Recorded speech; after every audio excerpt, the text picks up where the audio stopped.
12 songs. Some of the most played, most quoted, most studied records in hip-hop history. You probably know every word, but what happened before those records ever dropped? The real events? He let out a roar, tail shot back like a 44.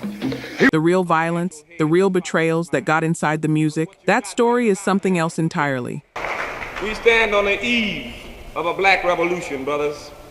These are the moments that actually shaped what you're hearing. The crimes, the confrontations, the trauma, the choices, all of it alive in the music, if you know where to look. If we destroy the earth, tell me where your children gonna live. Tell us. It's time to... Some of these connections you've heard pieces of. Others have been buried under myth for years. I had made it clean sweep and sort of wolf turned sheep after public. But every single name on this list ties a real event to a song you already love. Side, of course. The best pimps keep a steel lid on their emotions. If you're ready to go beneath the surface, we're starting at 12. Sons at the Pentagon, a haiku from Chairman Mao. Number 12, Pigmeat Markham. Everybody, I'm going to Paris to stop this war. Let me start here, because this is the moment that reveals how the whole story went. I fell a cable to Bob and Mac.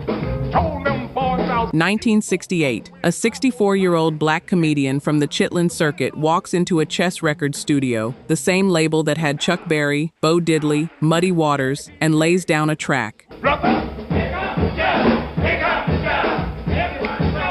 Talking in rhyme over a funky rhythm section, call and response, crowd noise, the whole thing. They called it a novelty record. Coming back, sat right down with Rocky Nick. Dewey Pigmeat Markham had his Here Come the Judge routine down to a science. He'd been working it for decades, in segregated black theaters, in clubs that took black performers when the rest of America wouldn't. He'd polished that material since the 1940s, while white America had no idea he existed. Then the record drops, and something strange happens.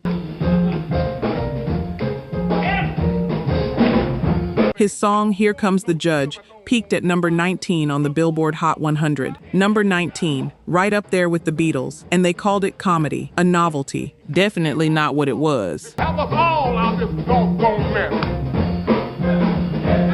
Here's what nobody mentions. The song contained background vocals from future soul singer Minnie Riperton, who was credited as Andrea Davis when she was recording for Chess Records. Everybody, I'm going to Paris to stop this war. Minnie Riperton's voice is on what hip-hop historians call one of the earliest rap records, and the history books don't say a word. Then it gets worse. You vote your way and I vote mine. Guess what time? The money's all... His routine was discovered by the general public only after Sammy Davis Jr. had performed it as a guest on Laugh-In. Markham had to show up on the show himself just to reclaim what he created. And here's the real cut.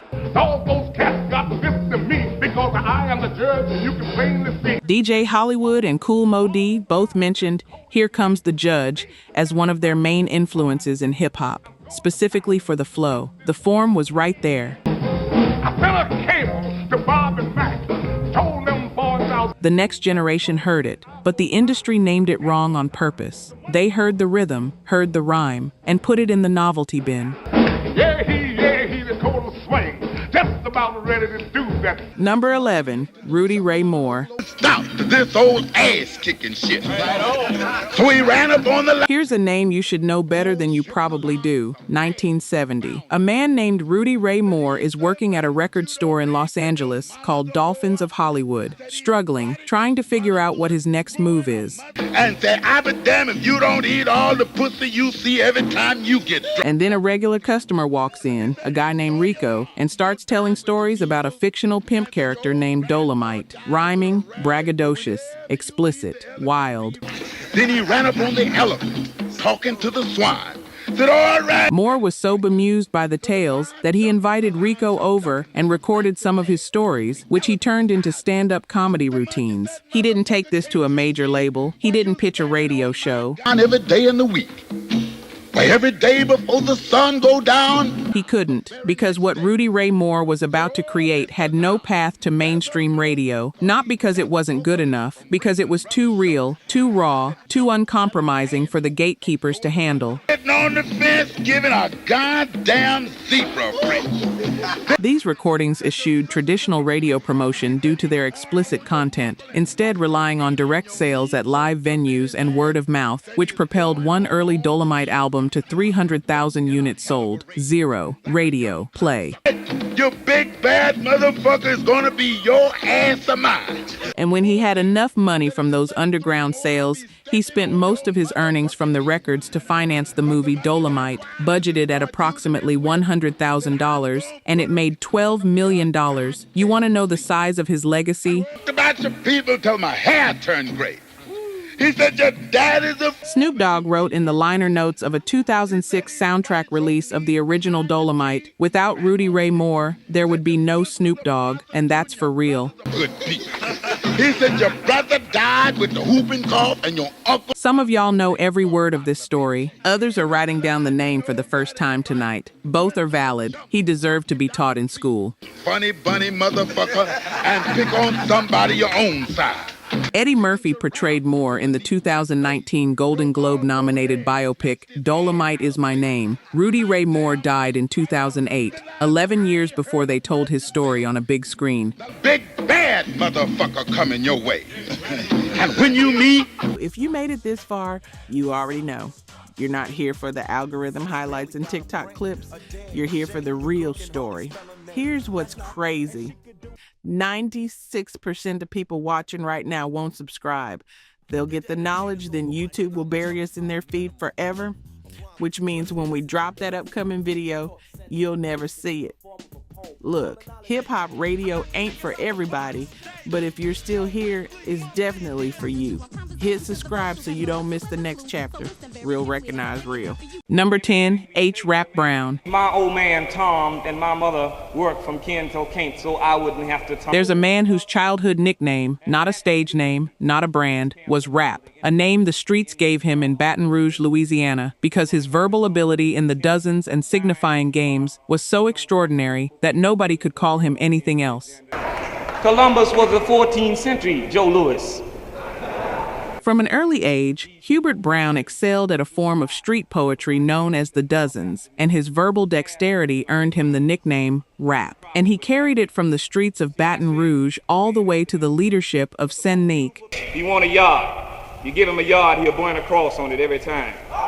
The Student Nonviolent Coordinating Committee, becoming chairman in 1967. His political speeches were sharp, uncompromising, rhythmically devastating, and they shook the country hard enough that the U.S. Congress passed an anti-riot act. These concentration camps are for black people. Now, known as the Rapp Brown Law in 1968, a federal law named after this man because his words were considered that dangerous. Legitimize anything that happens. They legitimize his stupidity. When your verbal style is powerful enough that the government writes legislation to try to contain it, that's not a rapper, that's the source. But here's the thing that makes this specific to this countdown. He hates everything black except a black Cadillac and black shoes. Don't you? Ironically, the song Rapper's Delight contains a well-known rhyme which appears to have been borrowed from the former Black Panther and SNCC chairman H. Rapp Brown. The rhyme in question appears in Brown's autobiography, written in 1969. New Jersey took. You're gonna have to tell the man if you come in my community. The man who gave rap its name had his actual rhymes used in the song that supposedly invented the genre. He never got credited. He never got a radio spin. He was just the source. I'm gonna end here, you see, because ours might be... H. Rapp Brown died November 23, 2025, just months ago. The man who was living proof that the word rap had a history before hip-hop gave it a genre. He's gone now. Think about what that means. Masses of our people are in the streets. They're fighting tit for tat, tooth for tooth. Number 9, the Watts Prophets. Just look around. You once happy animals, what few that are left, they are not singers. You want to know where the word rap first appeared in an album title? 1971, Los Angeles. An independent label called ALA Records releases an album called Rappin' Black in a White World. You better listen to what we're saying. Hey world. You're being Not urban poetry, not spoken word experiment, rapping right there in the title. 2 years before most of what gets credit as proto-rap, there's West Coast black men using the exact word. Tomorrow might be. The Watts Prophets were an American political poetry group from Watts, California. Like their contemporaries, the Last Poets, the group combined elements of jazz music and spoken word performance, making the trio one that is often seen as a forerunner of contemporary hip-hop music. Sad song. You want fresh air filled with small. Formed in 1967, the group comprised Richard Dedeaux, Father Amday Hamilton, and Otis O'Solomon. They met and collaborated at the Watts Writers Workshop, an organization started by screenwriter Bud Schulberg, designed to provide a creative outlet in the wake of the 1965 Watts riots. Negative changes. Hey world, man, destroying. They would begin performances by announcing, "We're gonna rap to you." The term traces back through them. Their 1971 release built a devoted following in activist, college, and underground music circles, but never cracked the mainstream. Too hot for broad radio, and too regional for national distribution muscle. Leaves and logs and dead cats and dogs. World. Here's where the story gets its sharpest edge. In 1975, the Watts Writers Workshop was burned down by FBI informant Darthard Perry. The government's counterintelligence program didn't just surveil black creative communities. It physically destroyed the infrastructure. A promising deal with Bob Marley's Tough Gong label famously fell through. They came that close to international recognition. Wake up, world, now, because we love you. They made guest appearances on Stevie Wonder's songs In the Key of Life. The giants of soul music knew who they were. Radio acted like they didn't exist. If you're nodding right now, you already know how this pattern works. Wake up, world, you almost through. While man is damn near got the best of you. Number 8 invented rap before he invented anything else, and they banned him from everything except rhyming. Brooks done lost their bubbles. You better hear us, world. Number 8, Muhammad Ali. The Franklin, Stevie Wonder, and Let me tell you now, if I go Before the Last Poet set foot in a Harlem recording studio, before Gil Scott-Heron picked up a pen, before any of it. I cried all night. Who's that running out? A 21-year-old from Louisville, Kentucky, was standing in front of the world making rhymes that nobody could categorize. Float like a butterfly, sting like a bee. Yeah, you know that one. But that's just the surface. If we thought like that? What's your solution to my problem? 1974.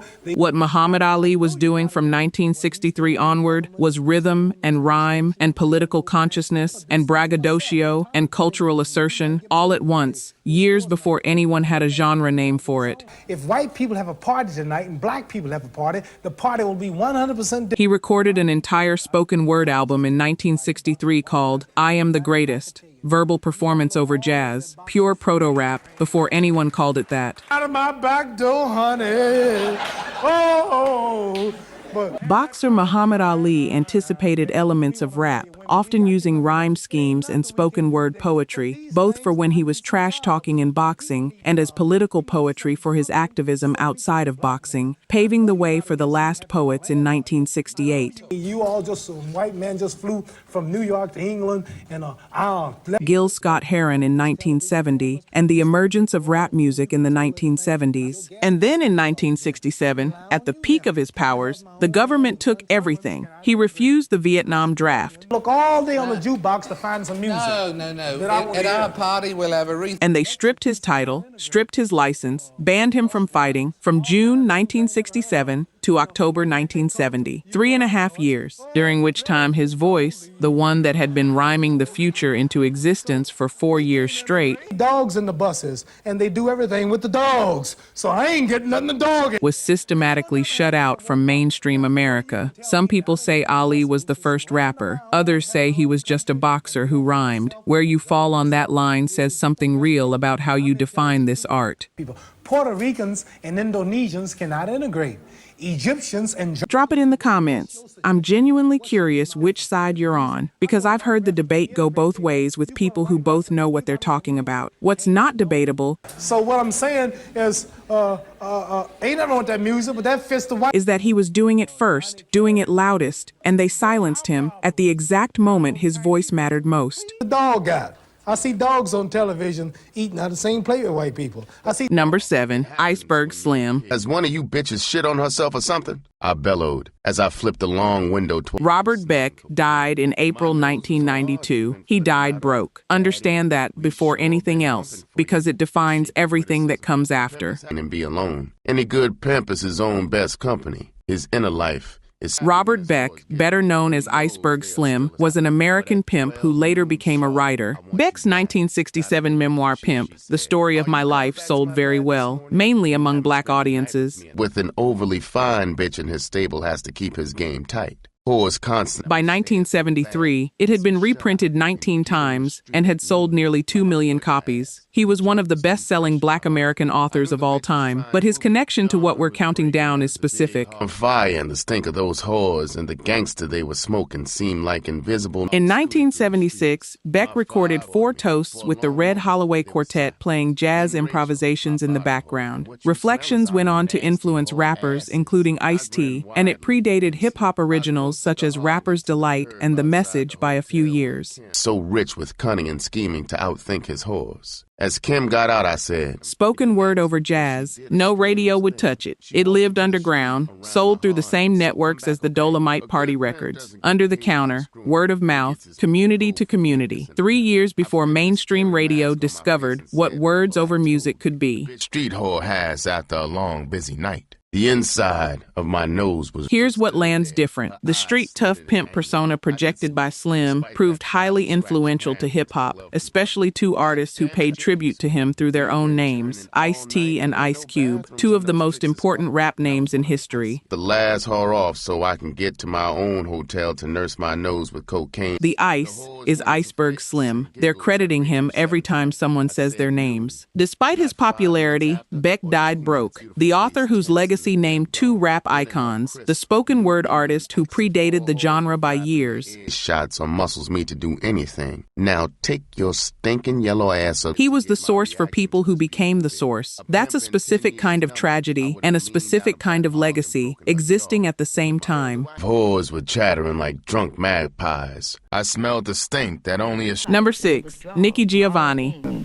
That just because everything I was unreal, I could be real. She wrote a track. She called it Second Rapp Poem. The year was 1971. Not as a metaphor, not as a reference to something that would come later. The word was right there, on the sleeve. And Goodman were killed, and Louisio was killed, and Stokely fled the country. In 1971, a black woman from Knoxville, Tennessee, Nikki Giovanni, was already naming what was happening while the industry was busy not crediting anyone who looked like her. Giovanni's Ego Tripping, a track on her debut album, became a top 15 hit on the R&B charts. One hears the impact that Giovanni had on the poetic sensibilities of the hip-hop generation. The song is the very essence of an old-school rap boast, released 2 years before the much-celebrated Hustlers Convention. 2 years before the album that's coming at number 5 on this list. And the gray area was slowly darkened into a black thing. She was rhyming her own greatness into existence before the men who get credit for inventing that style had recorded a note. Truth is on its way, peaked at number 15 on the R&B charts and sold gold without mainstream radio play. It spread through black churches, through historically black colleges, through community spaces, the same underground network as everything else on this list. On N.W.A, the 1999 debut album from Black Alicious, and I wondered if life would give me a chance to mean. I found a new... The duo invited Giovanni to reprise Ego Tripping over Chief XL's bass and drums rhythm bed. The poem works as well in this very funky setting as it did in the gospel choir arrangement on Truth is on Its Way, 28 years later, still hitting. and Malcolm was killed, and Evers was killed, and Swerner changed. Perhaps because of her gender, she never gets as much credit as the last poets and Gil Scott-Heron. Let that sit with you. If you're a woman who grew up loving hip-hop and always wondered why the history never seemed to include voices that looked like yours, Nikki Giovanni is part of the answer. She was right there. We just weren't told. Number 5. Hustlers Convention, Lightning Rod, Jalal Nuriddin. Trying to make back your rent. Cost $5 a point to play. This might be the most important album most people have never heard. Hustlers Convention is an album recorded by Jalal Mansur Nuriddin under the pseudonym Lightning Rod. Continued my drive by banking the 5 while Spoon kept track of the score. The album was a major influence on hip-hop music and combined poetry, funk, jazz, and spoken word. Released July 24, 1973, a concept album telling the story of 2 fictional hustlers, Sport and Spoon, delivered in full rhyme. It was now 2:30, and the crap game was through. As Spoon and I counted... It is, by any honest measure, the most complete proto-rap album ever made up to that point. And the music backing it, Kool and the Gang. A full decade before Public Enemy revolutionized the world of rap. This joint, you can't come in on no humble. You got to show me your cash before... Chuck D first encountered the album he describes today as a verbal roadmap for people trying to understand the ghetto they were in. But here's what destroyed it before it could breathe. I dropped the 6, then just for kicks sank the 7 and 8. Pocketed it. Producer Alan Douglas had stumbled on Kool and the Gang in the studio and simply said, "I want that music," with no papers signed. Within a couple of months of the release, United Artists was faced with a lawsuit. Didn't even have to shoot. We pocketed our bread and lit up some red. The label pulled the record. Hustlers Convention might have only sold 20,000 copies, but the seed had already been sown. And somehow, with 0 mainstream release, 0 radio play, pulled from the market, every important person in hip-hop knew every word. 20-ounce Q that was just like new, while Stingy been wrapped him up. Kool Herc himself said in interviews that the album Hustlers Convention was what inspired him to rap. Mel knew it by heart. Grandmaster Caz knew it. Ice-T called it the first gangsta rap album. Spoon drawing his gun. We collected our dough, then told him to go. The record went on to influence Chuck D, Lupe Fiasco, Ice-T, Mel, and hundreds more, and was sampled by Wu-Tang Clan, Beastie Boys, and Nas. Hey, take the slave challenging my gang. Well, you must be... With original interviews including Jalal Nuriddin, Ice-T, KRS-One, Chuck D, MC Lyte, and Mel, a 2015 documentary explored the forgotten roots of rap and how the album changed the face of music. 9 and a 10 and chalked up again while Stingy been pondered his fate. Jalal Mansur Nuriddin died after a battle with colon cancer. He was 73. He never got a radio spin. He got something better. He got to be the source. The hellified cause, and no one else wanted to play, so I stepped up. Number 4, the original Last Poets. Come out, niggas.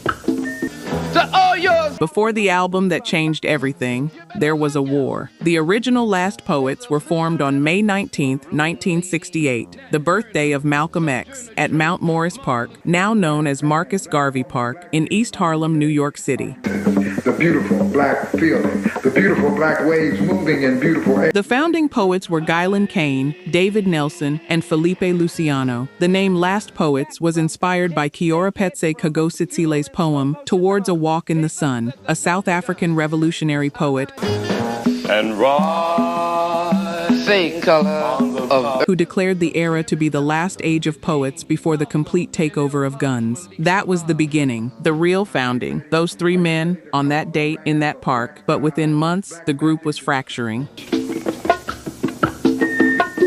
when the brothers strike, niggas come out. When Kane and Nelson began to pursue other interests, theater and ministry respectively, Abiodun Oyewole recruited Alafia Pudim, later known as Jalaluddin Mansour, and Umar bin Hassan, and then it got violent. Are you ready to groove? Are you ready to listen to all the beautiful black voices? In an effort to coerce Kane into allowing the new group to use the band's name exclusively, Jalal, Nuriddin, and other members of the spin-off group physically assaulted founding member Guyland Kane with hammers on a New York City street. Tell them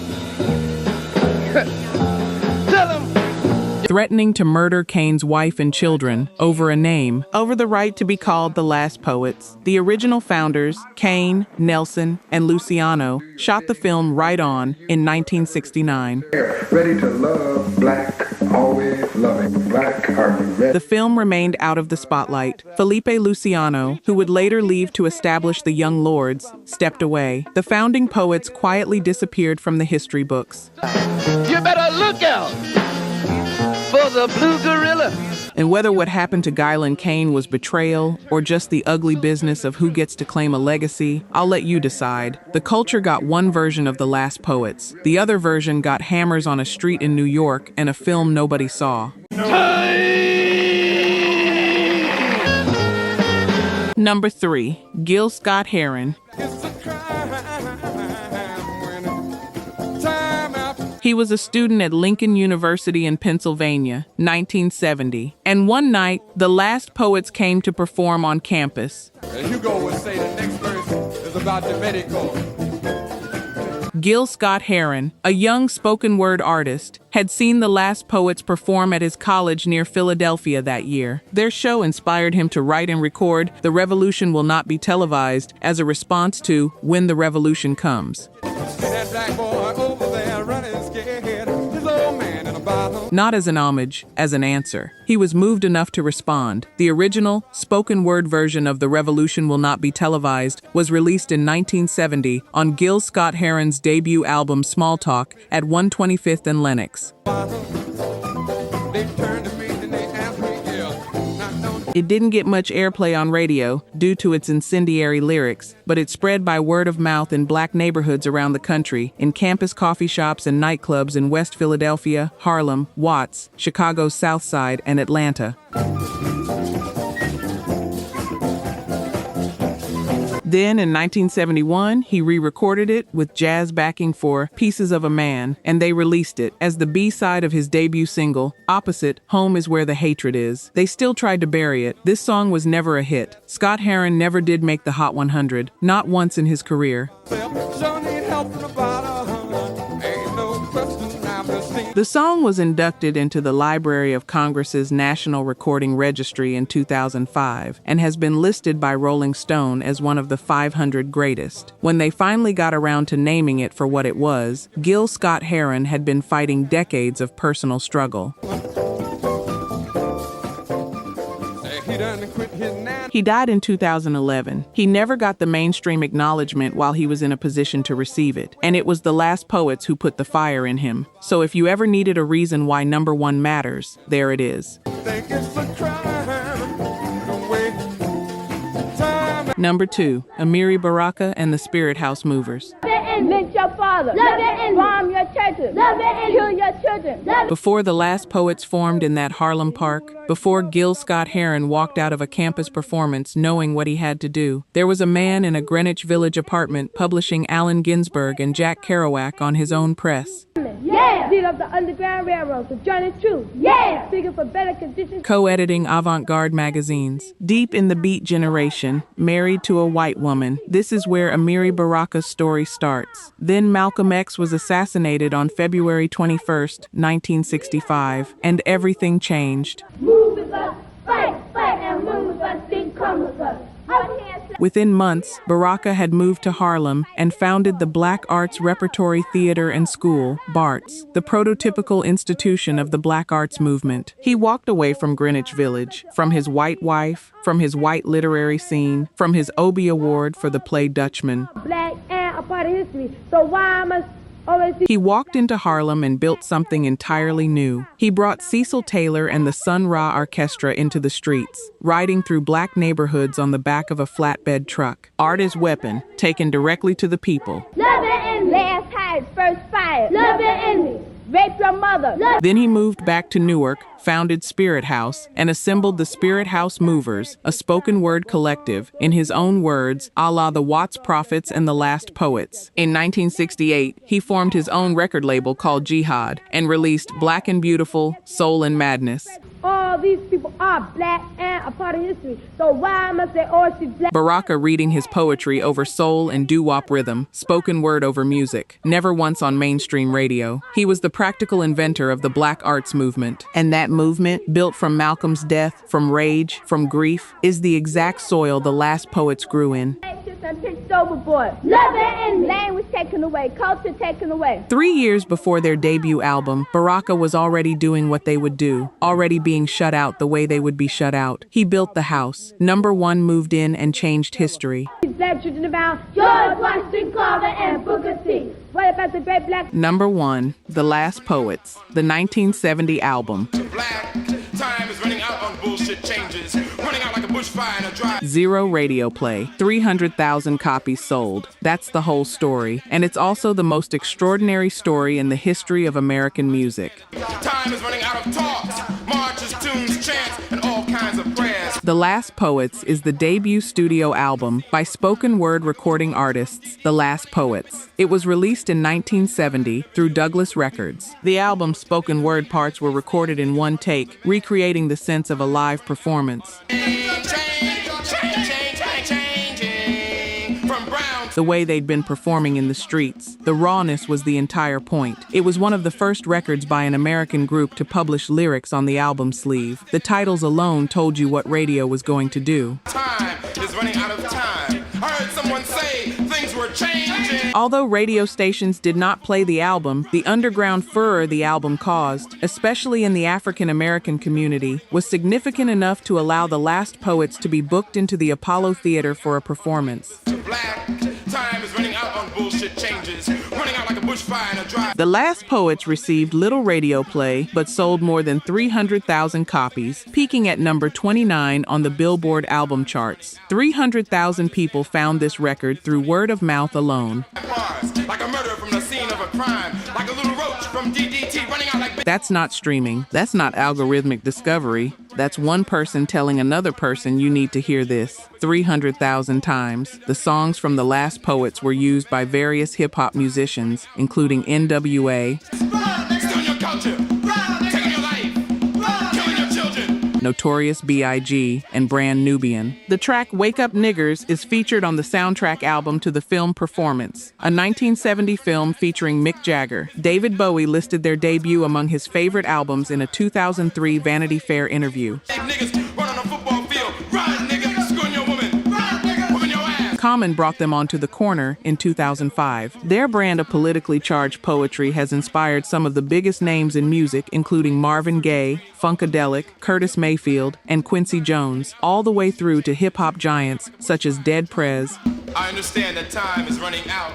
I understand that time is running. Common, Public Enemy, and Kanye West. And Jalal Nuriddin said it most clearly. The Last Poets didn't invent rap for it to become a commercial art form, but as a political necessity in order to articulate our political, revolutionary, and evolutionary agenda. Out as hastily as niggas run from the man.